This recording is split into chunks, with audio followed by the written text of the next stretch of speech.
Laban tayo, fight tayo. Fight tayo na ginagamit yung utak natin, ano. Hindi tayo magpapa-order kahit kanino eh. Yun yung akin.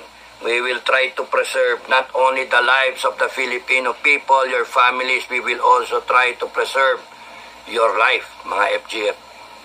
Gusto ko na mamuhi tayo ng buhay, no. Gusto kong yung pagka gloria na, inuman na, etc.